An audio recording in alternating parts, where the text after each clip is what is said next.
Bismillahirrahmanirrahim.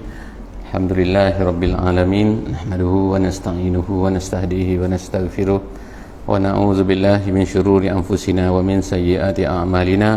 May yahdihillahu fala mudilla lahu wa may yudlilhu fala hadiya lahu. Asyhadu an la ilaha illallah wa nashhadu anna Muhammadan abduhu wa rasuluh. Allahumma shalli ala sayyidina Muhammad wa ala alihi wa sahbihi ajma'in. Insyaallah untuk mendapat keberkatan daripada Allah Subhanahu wa taala untuk majlis kita pada malam ini, marilah sama-sama kita mulakan dengan sama-sama membaca surah Al-Fatihah bersama-sama. A'udzubillahi minasyaitonirrajim. Bismillahirrahmanirrahim. Alhamdulillahirabbil alamin. Arrahmanirrahim. Maliki yaumiddin. Iyyaka na'budu wa iyyaka nasta'in. Ihdinas siratal mustaqim. Siratal ladzina an'amta 'alaihim ghairil maghdubi 'alaihim waladdallin. Amin. Amin, amin, amin ya rabbal alamin. Yang saya kasihi Tuan Imam, Tuan Bilal, Tuan Haji Isa, pengerusi imam masjid, imam balai ibadah, ahli-ahli jemaah, tetamu-tetamu Allah Subhanahu wa taala, muslimin dan muslimat. Alhamdulillah, syukur pada Allah Subhanahu wa taala, malam ini kita dapat bersama-sama lagi di dalam majlis insya-Allah untuk menyebutkan perkara-perkara yang berkaitan dengan agama. Alhamdulillah, malam ni bersama-sama insya-Allah saya akan berkongsi dengan ahli-ahli jemaah semua tentang sambungan daripada kisah-kisah para sahabat, ataupun banyaknya saya petik daripada buku Suwarun min Hayatis Sahabah, iaitu himpunan kisah-kisah para sahabat yang telah dikumpulkan oleh para ulama daripada kitab-kitab lama, kitab-kitab tua. Para sahabat ini adalah merupakan orang yang kita peringatkan balik, orang yang telah mendapat tarbiyah, mendapat kita kata pengajaran, ta'lim langsung daripada Nabi sallallahu alaihi wasallam. Kita ni dapat daripada macam-macam, dapat daripada ayah, ibu, daripada guru, ustaz, orang alim, TV, apa lagi, YouTube, TikTok, macam-macam, IG, macam-macam kita dapat ni. Itu maknanya orang yang kita dapat tu adalah kira kita kata secondary apa benda lah kan, berbanding dengan sahabat-sahabat ni dia dapat sendiri daripada Nabi. Kehebatan Nabi ni ialah Nabi tidak akan tinggalkan apa-apa yang perlu, melainkan Nabi akan sebut, Nabi akan sentuh. Dan kemudian Nabi ni dia kalau ada apa-apa berlaku di hadapan baginda, kalau perkara tu tak betul, dia tak akan diam. Itu kalau manusia kita ni mungkin kita diam, kita takut nak sentuh, nak takut nak sebut, sebab mungkin orang depan kita tu begini dan begitu. Tapi Nabi ni lain. Jadi oleh kerana itulah maka para sahabat ni orang yang mendapat tarbiyah daripada Nabi, dia dapat sentuhan daripada Nabi. Apa yang tak betul dia akan betulkan, dibetulkan oleh baginda Nabi sallallahu alaihi wasallam. Oleh kerana kita ni umat Nabi Muhammad sallallahu alaihi wasallam, kita ni nak belajar, nak tahu bagaimana Islam itu, maka kita kena tengok Quran, tengok hadis. Tapi kalau dari segi manusia, kita tengok Nabi, tapi Nabi adalah kehebatan dia. Nabi ni maksum. Maksum maknanya terpelihara daripada dosa. Allah Ta'ala tak jadikan Nabi ni melakukan dosa walaupun sedikit. Tetapi para sahabat ni ialah manusia biasa yang ada salah silapnya lah. Tapi kalau ada salah silap, dia akan dibetulkan oleh baginda Nabi sallallahu alaihi wasallam. Jadi dalam hadis Nabi sallallahu alaihi wasallam kata, ashabi kan nujum, sahabat-sahabat aku ni seperti bintang-bintang di langit. Bagaimana kamu ambil daripada bintang tu, maka kamu akan dapat petunjuk. Kalau kamu buat tak hirau, artinya ialah kamu akan sesat lah, gitulah maknanya. Kalau orang zaman dulu berlayar di laut, berjalan dalam hutan, nak tengok kompas tak ada, telefon tak ada, map tak ada, apa benda tak ada, tengok bintang di langit. Jadi begitulah Nabi kata ashabi kan nujum. Orang zaman dulu dia berjalan di padang pasir. Di padang pasir memang sesat. Kalau tak tahu, tak tengok bintang, tak tahu utara selatan. Sebab apa? Berjalan semua pasir. Kiri kanan bukit pasir, naik unta lepas tu sesat. Nak pergi ke Madinah sampai ke Yaman. Tu terbalik kod atau apa panggil tu. Jadi sekarang ini kita tengok insya-Allah malam ni kisah yang seterusnya. Daripada kisah para sahabat ni, kita akan cerita malam ni, kita akan belajar, kita akan dengar tentang kisah Salman Al-Farisi, insya-Allah. Salman Al-Farisi. Jadi nama dia adalah gelaran Al-Farisi, bukan nama dia Al-Farisi. Nama dia Salman. Farisi itu kerana dia berasal daripada Farsi, dan dia adalah orang Islam, orang yang pertama masuk Islam daripada kalangan orang Farsi. Orang Farsi ni kalau sekarang ni Iran lah. Dia bercakap bahasa Farsi. Dulu dua yang kuasa paling besar atas dunia, Amerika tak ada lagi, Rusia tak ada lagi zaman tu. Yang adanya dua kuasa besar, super power. Nombor satu Farsi, yang kedua Rom. Jadi Rom dia berpusat, tempat dia, pusat dia ialah di Konstantinopel, Istanbul pada hari ini. Itu tempat Rom. Bunyi dia, nama dia Rom, tapi Rom ni panjang cerita dia. Ada Rom Timur, Rom Barat, macam itulah cerita dia. Tapi Rom pada zaman Nabi tu kuasa dia berpusat di Konstantinopel. Raja dia nama dia Heraklius. Tu raja-raja Rom akan dipanggil sebagai Kaisar, gitu dalam bahasa Arab dia, Kaisar.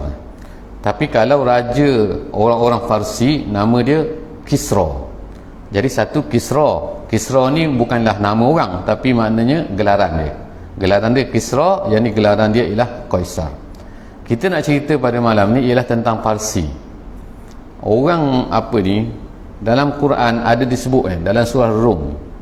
Dalam surah Rum ada disebut pasal cerita peperangan di antara Rom dan juga Parsi. Allah SWT sebut ghulibatir Rum. Rom kalah dah. Tu cerita dia. Ghulibatir Rum. Tu cerita surah Rum. Malam ni bukan nak cerita pasal surah Rum. Kau tak panjang pula cerita. Dia ada kisah lain. Cuma nak ceritanya, kisah dua kuasa besar ni memang disebut dalam Quran. Satu Rom, satu Farsi.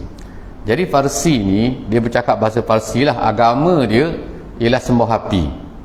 Kalau orang Rom, agama dia Kristian, tapi Kristian yang tak betul lah. Kristian yang tak betul, Kristian juga, Kristian yang dah sesat. Kristian ini dia dah sesat pada tahun yang ke-400. Sejak daripada selepas daripada tahun yang ke-400 lebih kurang, selepas daripada Nabi Isa diangkat oleh Allah Subhanahu Wa Taala, 400 tahun lepas tu Kristian mula rosak. Sebelum daripada tu okey. Rosak ni macam mana? Dia mula startlah timbul 3 dalam 1, 1 dalam 3, Trinity. Yang kedua, dia start buat palang, cross tu. Lepas tu yang ketiga, dia buat patung-patung dalam gereja dia. Jadi di zaman Nabi tu, bila sampai di zaman Nabi, Nabi ni tahun yang ke-600. Jadi maknanya dah 200 tahun sebelum daripada Nabi tu, Kristian tu dah sesat dah. Gitu. Jadi sesat. Jadi Heraklius pada masa tu ni sesatlah dia. Tapi walaupun orang Kristian ni sesat, majoritinya sesat, tapi ada juga yang sedikit-sedikit yang tak sesat, yang masih memelihara agamanya di kalangan orang Kristian. Mana dia? Kita akan jumpa nanti dalam kisah ni, dalam kisah Salman ni. Jadi Salman ini dia berasal daripada Isfahan nama dia. Kalau negeri Iran kita tengok sekarang ni, peta tu Iran sekarang ni kira itulah Parsi dulu, jajahan Parsi. Jadi ada satu tempat tengah-tengah negeri Iran tu, nama dia Isfahan. Kalau ikut sekarang ni, ibu negara dia nama dia Tehran. Saya dulu pernah lah sampai masa umur 17 tahun masa tu.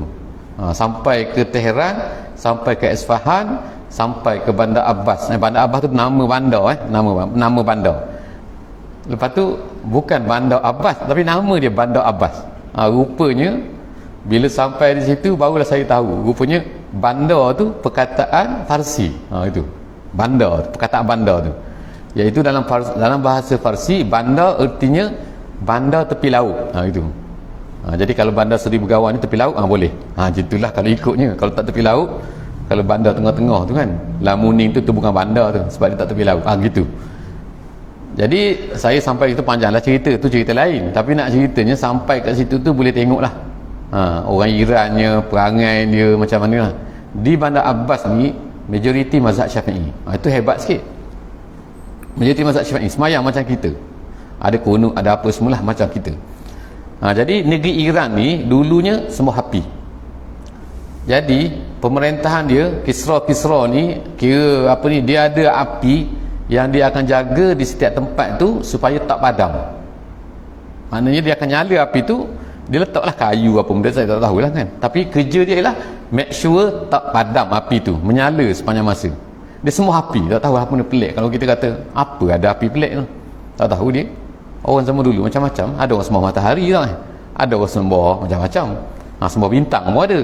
Jadi sekarang ni dia sembah ni. Jadi dia ni berasal daripada Isfahan. Ayah Salman ini orang kaya, dia penghulu kepada tempat dia tu, dan dia kerja untuk jaga api tu supaya tak padam. Jadi kemudian disuruhlah anak dia ni, bila anak dia ni besar, anak dia ni Salman ini, maka dia suruhlah, Salman kau jaga api tu. Jadi selepas daripada tu, dia ceritanya ayah dia ni orang kaya. Ayah dia ada tanah, ada ladang macam-macam lah. Jadi apabila Salman ni dah besar, dia suruh Salman ini pergi jaga ladang dia, kerana dia ada kerja, cerita dia. Jadi Salman ni pun pergilah tempat ladang ayah dia ni. On the way, cerita dia nak jadi cerita, di tengah jalan tu tiba-tiba Salman melalui satu gereja tu, ada orang semayang dalam tu.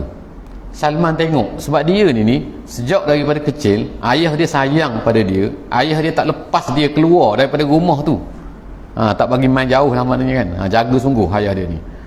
Jadi tiba-tiba pertama kali dia tengok gereja, dia tengok orang semayang situ dalam tu, dia pun pergi duduk situ. Dia tanya orang dalam tu, awak ni agama apa semua, dia tanya tu. Kami ni agama Kristian, macam itulah. Agama ni daripada mana asal dia? Dia kata berasal daripada Syam, orang tu kata.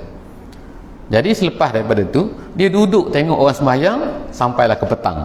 Tu cerita ni. Jadi balik, dia tak sempat nak pergi ke tempat tanah ayah dia tu. Kemudian dia balik, ayah dia tanya, kau ke mana? Dia kata, aku tak pergi. Habis tu kau dah buat apa? Aku pergi tengok orang sembahyang dalam gereja. Ayah dia kata, kau tahu tak bahawa agama kau tu yang semua api tu lebih baik daripada Kristian tu? Dia tak boleh terima. Ini maknanya budak yang berfikir. Dia tak boleh terima. Dia kata takkanlah sembah api lebih baik daripada sembah Tuhan tu. Kristian pada masa tu dah tak betul dah, tapi maknanya adalah betul sikit-sikit tu, lain sikit daripada sembah api tu yang mengarut tu. Jadi akhirnya dia berdebat dengan ayah dia, popek berdebat. Akhirnya ayah dia nak marah pada dia, ayah dia ikat dia di rumah tu. Selepas daripada tu, ayah dia esoknya, dia kata esoknya ayah dia tak keluar, dia telah melepaskan diri dia daripada ikatan ayah dia tu, dan dia pergi kepada orang-orang yang duduk dalam gereja tu. Dia kata tolong beritahu aku, kalau ada orang nak pergi ke Syam, ajak aku sekali. Jadi tiba-tiba adalah orang nak pergi ke Syam, orang yang nak pergi ke Syam. Jadi dia pun ikut orang tu, dan itulah akhirnya lepas tu dia tak jumpa dah ayah dia. Dia tinggal ayah dia. Masa tu dia masih muda. Jadi dia pun pergilah. Ni cerita ni ialah diceritakan sendiri oleh Salman kepada Nabi sallallahu alaihi wasallam. Gitu. Jadi cerita ni flashback baliklah. Sebenarnya cerita ni Nabi tanya dia, kisah cerita ni, macam mana kamu ni boleh sampai ke sini? Sampai ke Madinah maknanya. Jadi dia pun ceritalah begini kisah dia. Inilah cerita dia. Jadi cerita ni disebutlah jadi macam hadis lah kita. Jadi akhirnya dia pun lari ikut kumpulan tu pergi ke Syam. Ayah dia tak adalah habis cerita ayah dia ni. Sampai ke Syam, Dia sampai di sana, kemudian dia pun tanya orang sana, siapakah orang yang paling baik di sini? Sebab dia nak belajar. Dia nak belajar agama lah, agama Kristian ni. Lepas tu orang pun tunjuklah kepada seorang padri. Padri tu orang tak tahu, nampak macam baik, rupanya jahat. Ni nak cerita pula maknanya ada juga perangai macam ni. Jadi padri ni bukan padri sajalah, kadang-kadang kita katakan, kadang-kadang ada jugalah maknanya. Tak mustahil ada juga orang yang gunakan agama. Jadi tapi kalau ada orang gunakan agama, janganlah kita kata agama tu tak betul pula. Gitu macam sekarang lah kan, kita tengok dalam surat khabar dalam apa ada tak ada orang kata pendakwah bebas merogol. Ada baru ni pun ada kan. Itu maknanya mungkin boleh jadi benda tu. Orang ni kena tangkap lah, orang ni ambil dadah lah orang ni, tengok-tengok pendakwah tapi tengok jadi janganlah kita pula kata pendakwah semua tak guna pula. Kalau macam tu tak ada orang berguna. Kalau macam tu jadi orang tak guna tu tak gunalah, tak kira lah dia pendakwah apa pun, dia penceramah pun. Jadi seterusnya dia cerita, dia tinggal dengan padri ni. Tiba-tiba padri ni asyik bercerita, ajak orang kata Salman ini kepada derma lah. Jadi dia tukang kutip derma. Bila dia kutip derma, duit tu bukan dia beri kepada orang. Dia kata bukan beri kepada orang miskin, tapi dia simpan untuk dia. Sampailah dia kata duit orang tu ada 7 guni emas, kata 7 guni emas disebut dalam hadis tu. Jadi emas dan perak lah dia kata. Orang tak tahu, Salman tahu. Akhirnya apabila padri ni mati, maka orang pun datanglah ramai-ramai lah nak kebumikan dia, nak baguslah dia ni, Masya Allah kita punya ni dah mati dah, apa ni, nak kebumikan dia, nak buat elok-elok lah. Salman kata tunggu dulu. Dia kata aku tahu dia terasi orang ni. Apa dia? Dia kata dia ni penipu.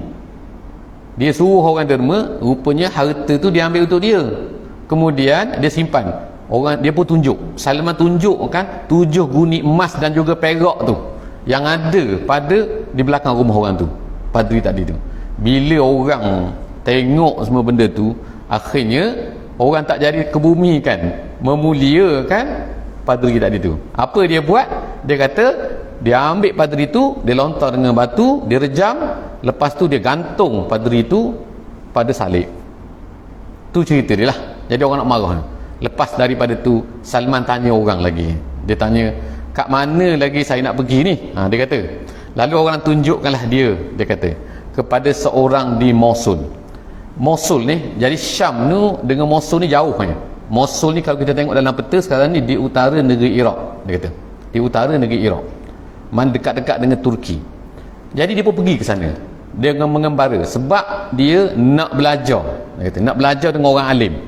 Dia pun pergilah ke sana dan jumpa seorang alim yang sangat baik. Ni orang alim ni memang baik betul kata. Tapi lama-lama dia berkhidmat. Dia kata, dia tanyalah, aku ni begini-begini, aku ni disuruh oleh orang Syam untuk datang jumpa dengan kau, untuk hidup bersama dengan kau dan untuk belajar daripada kau. Aku sedia berkhidmat. Itu cara tengok apa yang diceritakan oleh Salman ni, Nabi puji. Maknanya macam mana bersungguh-sungguhnya Salman ini dia nak belajar sehingga dia duduk dengan orang tu, duduk dengan orang-orang alim tu lah. Maknanya orang alim daripada pengikut-pengikut Nabi Isa ni, bekas pengikut Nabi Isa. Jadi maknanya selepas daripada tu orang tu nak mati. Orang mana pula ni? Orang di Mosul. Bila orang Mosul tu nak mati, kemudian dia tanya lagi kan, di mana lagi aku boleh belajar? Jadi orang tu orang alim yang nak mati tu pun cerita, dia kata atas dunia ni, dia kata aku tak kenal dah ada seorang saja, iaitu yang berada di Nusaybin namanya. Nusaybin ini dalam bahasa Arab ni, dalam bahasa Inggeris dipanggil Nisibis dipanggil. Dia ni di Turki sekarang tempat ni. Tempat ni banyak gereja sekarang ni, tempat tu. Jadi akhirnya dia pun pergilah ke situ pula, berjumpalah orang alim tu, kemudian dia pun belajar dengan orang alim tu, beritahu aku nak belajar, aku nak duduk, aku nak berkhidmat. Jadi dia pun belajar. Begitulah seterusnya. Dia kata bila orang tu nak mati pula, dia tanya lagi, mana atas dunia ni orang yang baik? Dia pun tunjuk pula ada seorang orang di Nusaybin, dia kata di Amuriyah. Jauh pula Amuriyah. Amuriyah ni di mana? Di dekat dengan Jordan. Maknanya berjalan lagi dia, berjalan. Berjalan sampailah sana. Kemudian dia kata, ni sampailah cerita dia orang yang terakhir. Jadi kalau kita tengok tadi, orang di Syam satu, orang di Mosul satu, orang di Nusaybin satu, orang di Amuriyah satu. Ni tak perlulah ingat tapi maknanya dia berjalan tempat-tempat tu jauh-jauh tu, jalan kaki sebab nak cari orang tu. Dan yang hebat ni mana, orang-orang yang baik ini dia akan kenal siapa yang baik, orang sini-sini. Jadi dia pun pergilah belajar dengan orang di Amuriyah ni sampailah kepada yang terakhir ni.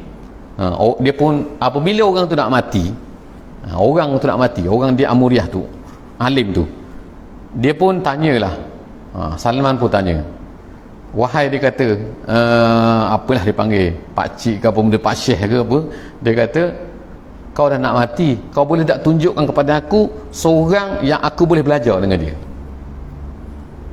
Pakcik tu kata gini, ni dalam bahasa Arab saya baca, faqala ya bunayya, dia kata, wahai anakku, wallahi, demi Allah, ma a'lam anna hunaka ahadan minan nas, aku tak kenal atas dunia ni seorang pun daripada manusia, baqiya ala zahril ardi mustamsikan bima kunna alaihi, tak ada orang pun yang berpegang betul dengan ajaran agama yang setakat yang aku kenal pada masa tu. Walakinnahu, dia kata, ni nak ceritanya orang ni Kristian yang betul. Dia Kristian yang banyak mengarut, Kristian yang ada Kristian betul. Kristian betul tu macam kalau kita tengok, kita baca kisah Nabi hijrah ke Habasyah, Najasyi tu adalah walaupun dia Kristian, tapi bila Ja'far bin Abi Talib yang berhijrah ke Habasyah tu cerita kat dia, baca Quran, dia boleh menangis. Lepas tu dia masuk Islam senyap-senyap dan Nabi semayang gaib ke atas dia bila Najasyi tu mati.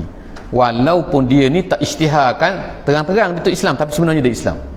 Sebab kalau dia tak Islam, takkanlah Nabi semayang mayat atas dia, gitu. Jadi begitulah juga dengan orang ni.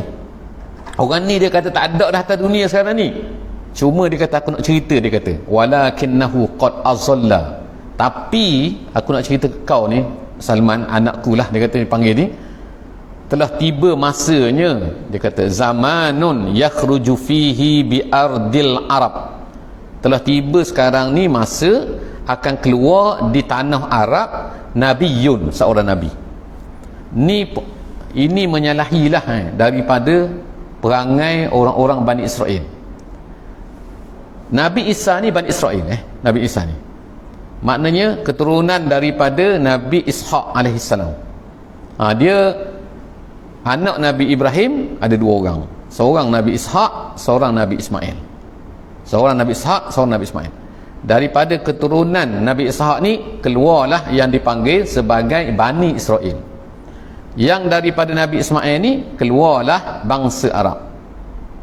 Orang-orang Yahudi daripada Bani Israel, Nabi Musa Bani Israel, Nabi Harun Bani Israel, Nabi Zakaria Bani Israel, Nabi Isa Bani Israel, Nabi Yahya Bani Israel. Semua ni Bani Israel. Nabi-nabi ni dah cerita dah, dalam Quran sebut dalam surah As-Saff, semua nabi-nabi dia akan cerita sebelum daripada dia mati, nanti akan datang seorang nabi daripada anak Nabi Ismail. Tapi orang-orang Bani Israel ni dengki, jahat. Dia tak cerita, dia sembunyi, dia dengki. Dalam Quran kata hasadan min anfusihim. Dalam Quran sebut bahawa orang Yahudi ni dia hasad, dia dengki kepada orang Arab. Dia tak nak orang Arab jadi nabi, dia nak orang Arab jadi nabi mesti daripada Bani Israel juga.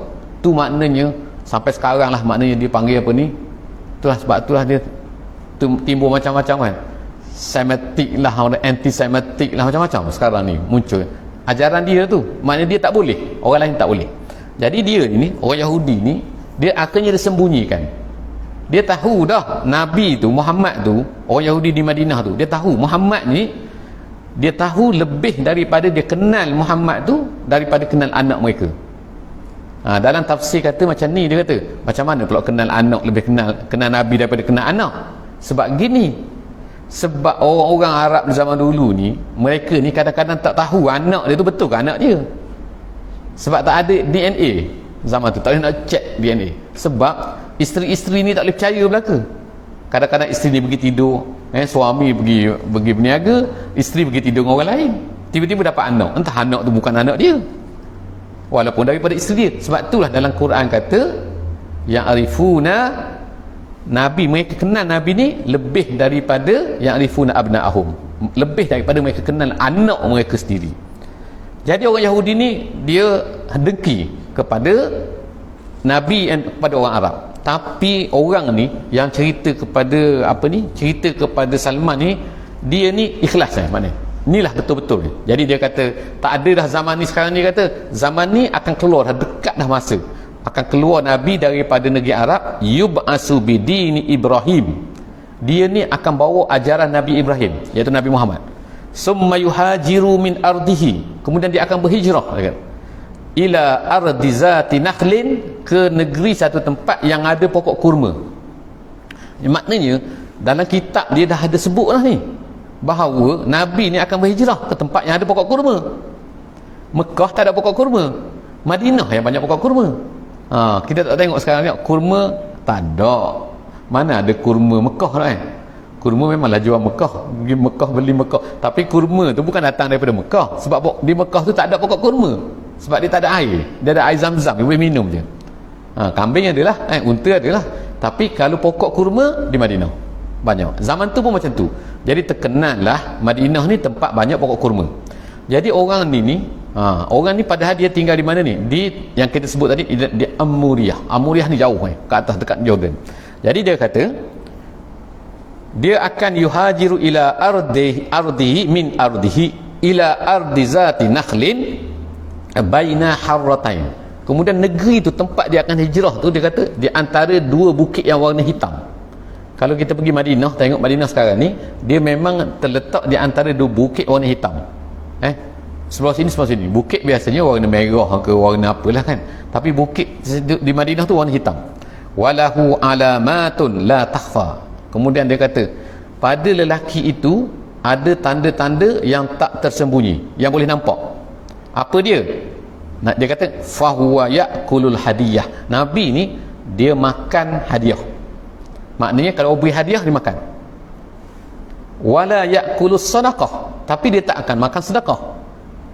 Apa beza sedekah dengan hadiah ni? Adalah beza-beza sikit ulama sebut Kemudian wa baina katifaihi khatamun nubuwah. Di antara dua bahunya ada cok kenabian, kata lelaki ni kepada Salman. Cok kenabian ini ada perbincangan khusus lah, insya-Allah kan, mungkin ada ustaz-ustaz cerita kan, iaitu tentang cok kenabian ni. Dia satu benda yang berada di atas belakang Nabi. Dia bukan macam tulisan macam tattoo, bukan, tapi maknanya dia warna besar buah apple, dia kata. Dan dia ada warna, bila tengok betul-betul baru nampak. Kalau tengok sepintas lalu mungkin tak nampak, kata. Dia macam kemerahan sikit macam tu. Dia kata atas belakang Nabi ni. Ada orang buat tulis lah, kadang-kadang itu tu gambar kan, yang terang sangat tu. Tapi maknanya benda ni orang kadang-kadang tak perasan. Tapi orang lelaki ni pesan kepada Salman, tanda yang ketiga ialah ada di belakang dia benda tu. Fa in istata'ta an talhaqa bitilkal bilad fa'al. Kata ni Tok Guru ni kepada Salman, kalau awak mampu pergi, awak pergi, dia kata, ke tempat tu. Jadi akhirnya Salman pun berangkatlah nak pergi ke Madinah. Dia cari orang siapa yang boleh bawa ke Madinah. Terjumpa dengan satu bani kabilah Kal, nama dia, kabilah lah, nama satu kabilah. Kemudian dia kata, boleh dah awak bawa saya ke tempat tu? Dia kata boleh. Orang-orang bani tu kata boleh, bawa ke Madinah. Dia pun ikutlah orang tu. Dia bayar dengan harga lembu dan juga kambing, dia kata. Sampai tengah jalan orang tu tipu.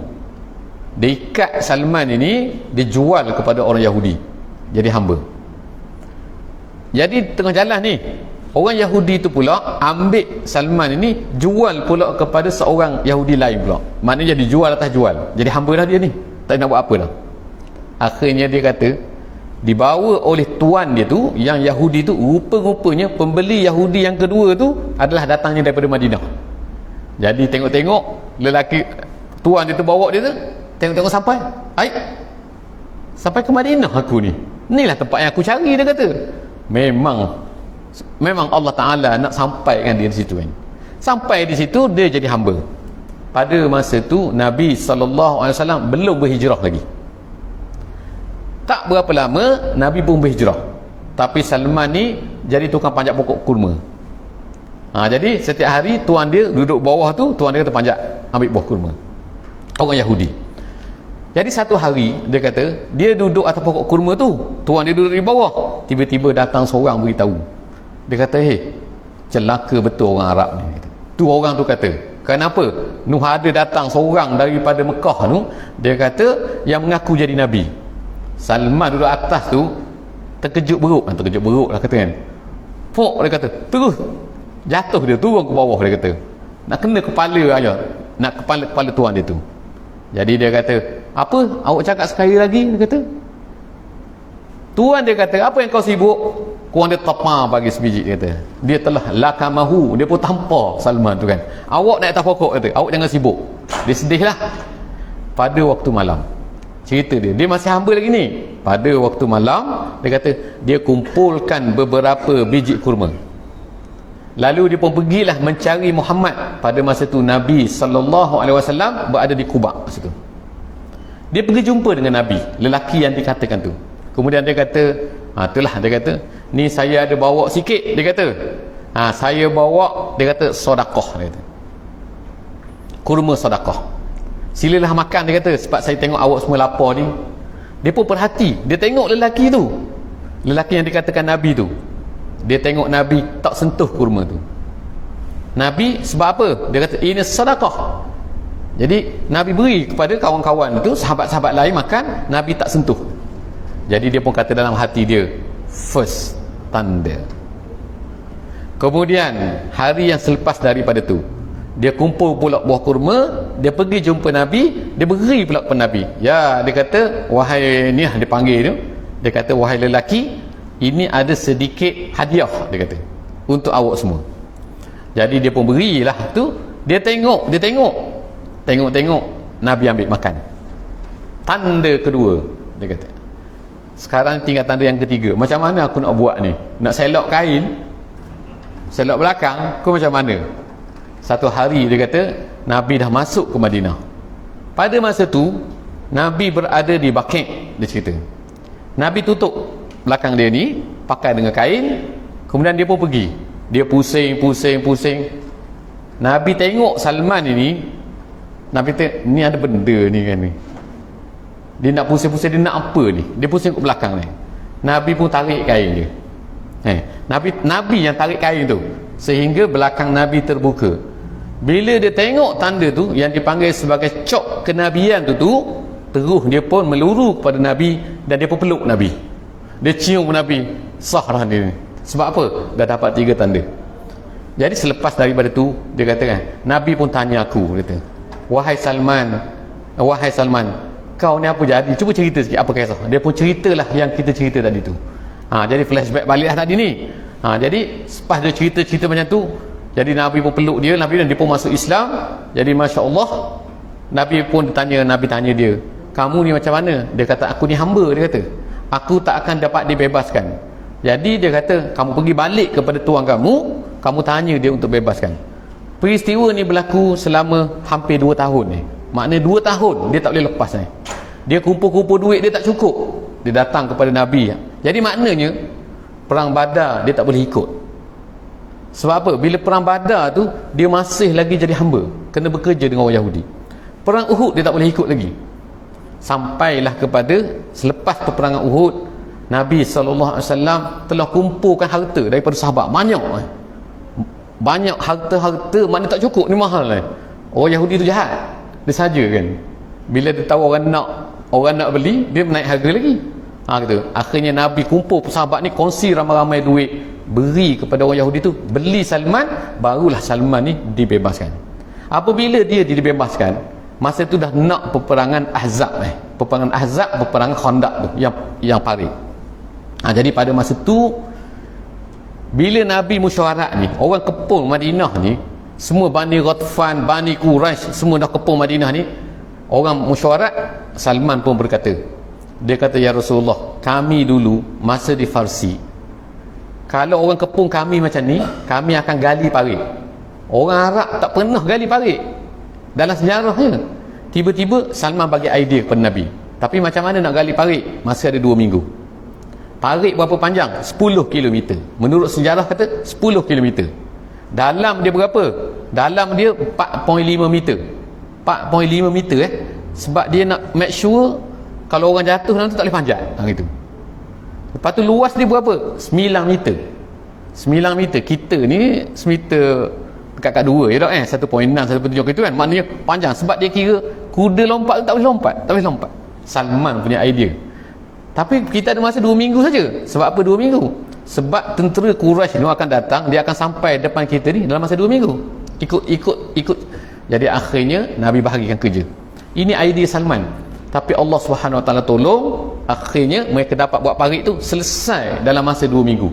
Sampai tentera-tentera yang nak ke Madinah tu terkejut. Sebab apa? Tengok ni benda apa pula ni? Sebab apa? Sebab ada parit. Jadi akhirnya kita baca kisah panjang cerita dalam pasal ni.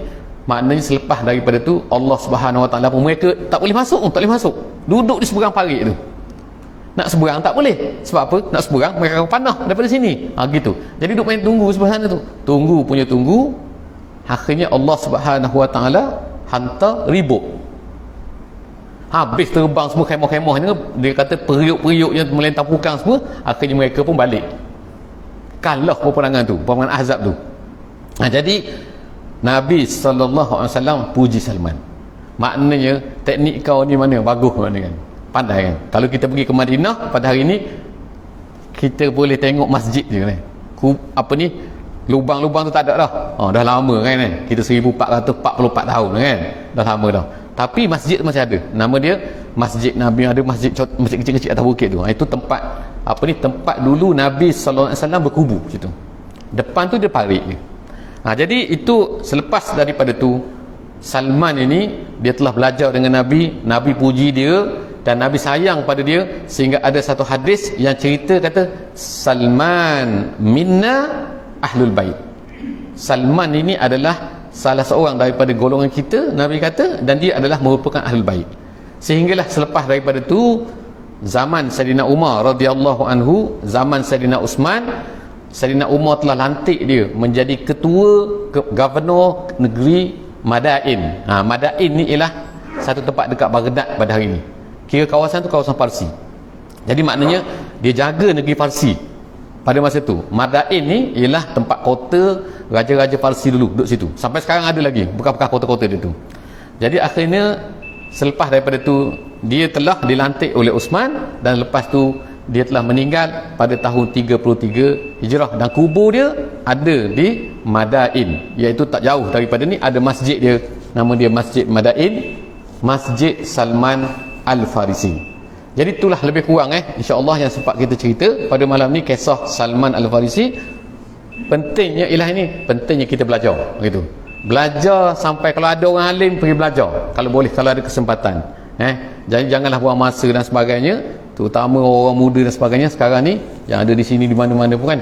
Insya-Allah anak-anak kita moga-moga dia akan jadilah sebagaimana Salman, dapat kebenaran. Kalau orang tu bersungguh-sungguh nak agama, dia akan dapat insya-Allah. Allah Taala yang akan beri.